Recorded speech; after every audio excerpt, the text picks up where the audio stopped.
The Red Matchday team have been busy this week putting together another bumper program for our Scottish Cup Round 5 fixture against Queen of the South on Sunday.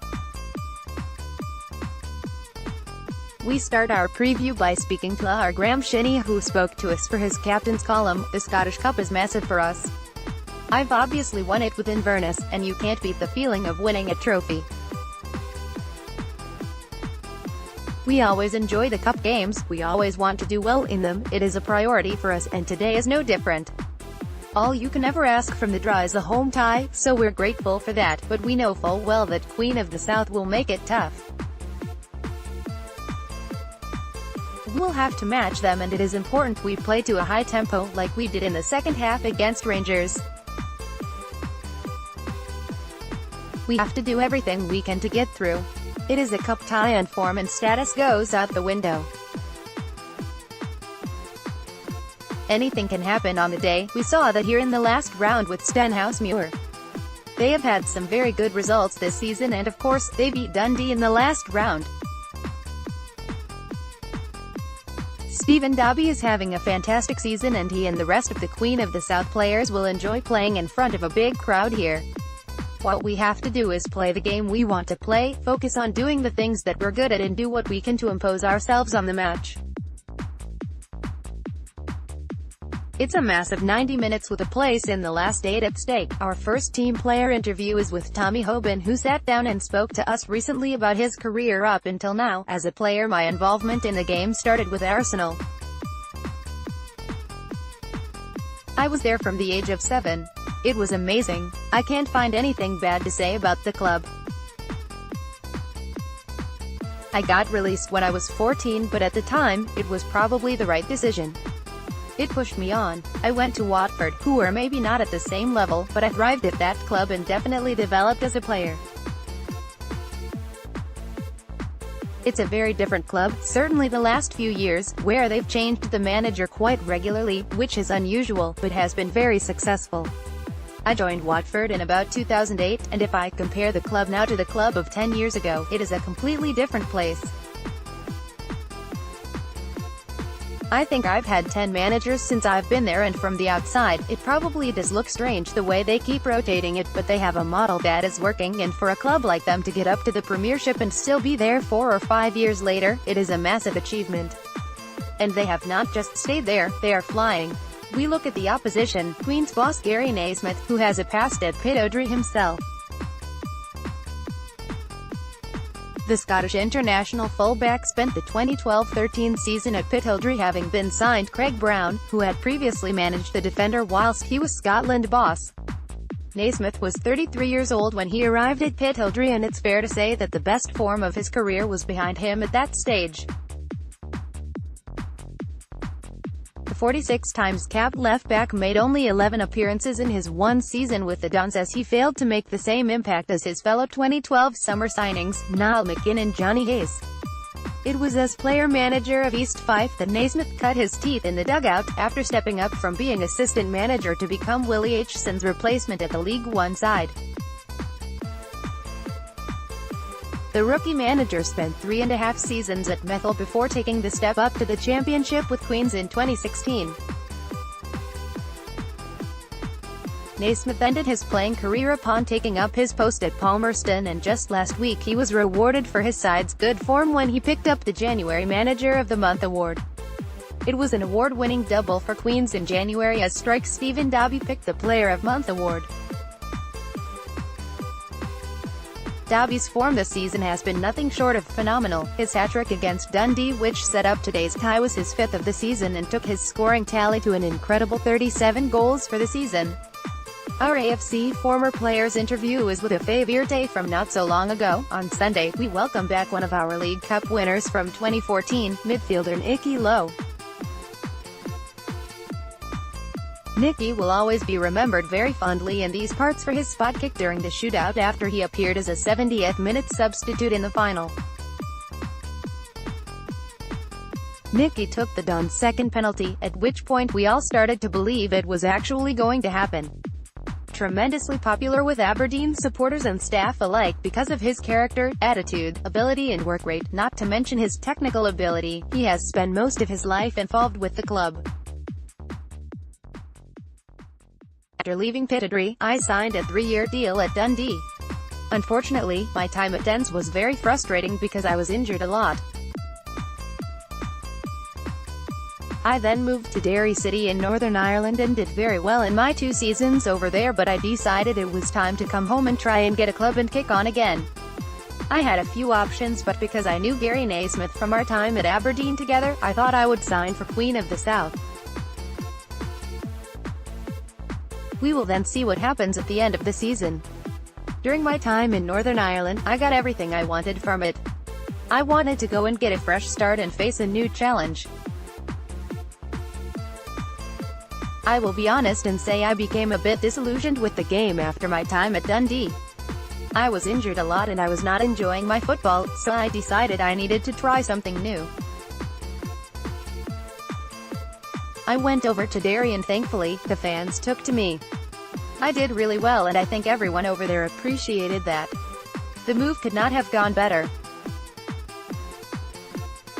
The main thing was that I was playing with a smile on my face again. Anyone that knows me know how important that is for me. I was enjoying training and going to play matches. It had been a while since I had done that. I fell in love with the game again. Our developing Dons feature has played against Queen of the South this season. Not content with the one, the Dons have another big Sam from England who is enjoying a very fine season. Young Sam Roscoe has been at Alloa Athletic on a season-long loan and the 20-year-old defender has done a brilliant job for Jim Goodwin's side as they try to defy all the odds and stay in the championship. The 6 feet 5 inches centre-back gave us a bit of insight into today's opponents. We have played Queen of the South twice now. Down there, we went 3-0 up within 30 minutes. Then we got hit by a Stephen Dobbie hat-trick and it finished 3-3. More recently, we played them at home when Dobbie was out injured, and won 2-0, with both goals coming in the second half. It was quite a tight game, but we got a second in injury time to seal a very good win for us. We have had good games against them and got positive results both times. When you have someone like Dobbie in the side, it makes a big difference. Sometimes he will go 20 or 30 minutes and you will not notice he is there, and then suddenly he will pick it up 30 yards out and stick it in the top corner. Players like that are so valuable to a team. He works hard, but it is his goals that make him so special. The day he scored the hat-trick, I think he had 4 shots and the other one hit the post. You have to make sure you are always on your game because if you give him a yard, he will score. Each week, I am playing against good players such as Dobbie, Lawrence Shankland at Ayr, and Dundee United have spent a lot of money in January. For me personally, to have played every game, I would like to think I have improved as a player. Hopefully it has been noticed how well I am doing, not just at Alloa but up here as well. Columnists this weekend include Chris Crichton. Our visitors on Sunday are, famously, proud of the factoid that their football club is mentioned in the Bible. It is a triviality that this reference is by definition coincidental, given that the book in question was written several centuries before the game was even invented, let alone played by the denizens of Dumfries. History having happened before the club claiming it was even founded would not be considered a logic failure in the realms of Scottish football. Less well known to the public at large, perhaps, is the fact that this seemingly peculiar name for a FITBA team was bestowed upon what might otherwise have been plain old Dumfries United. Not as a result of the phrase's appearance in the Gospels, but rather its use in a speech given by a local poet, David Dunbar, during his campaign for election to Parliament. With literary flourish, he referred to the constituency of Dumfries, this relatively remote Scottish outpost, as the Queen of the South, a moniker which caught the imagination of the townsfolk sufficiently to enter the local vernacular, if not enough to return the poor chap to Westminster. Better off out of it, mate.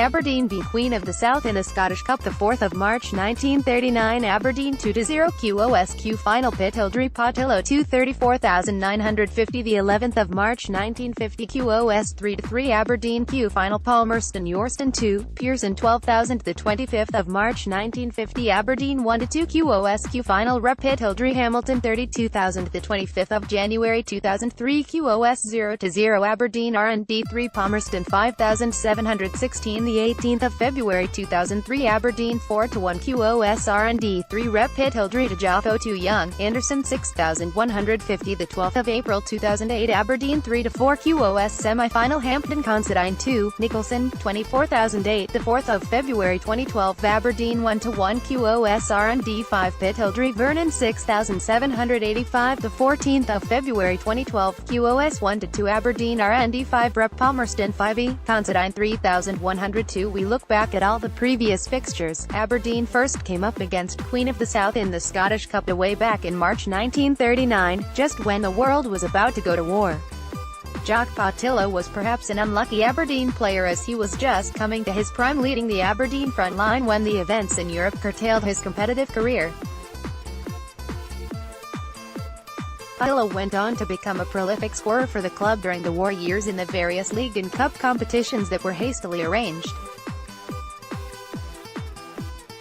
It was on the 4th of March 1939 that Potillo scored 2 sensational goals to knock Queen of the South out of the cup in a tense Pittildree quarter-final. Potillo was given a standing ovation as he left the field after the black.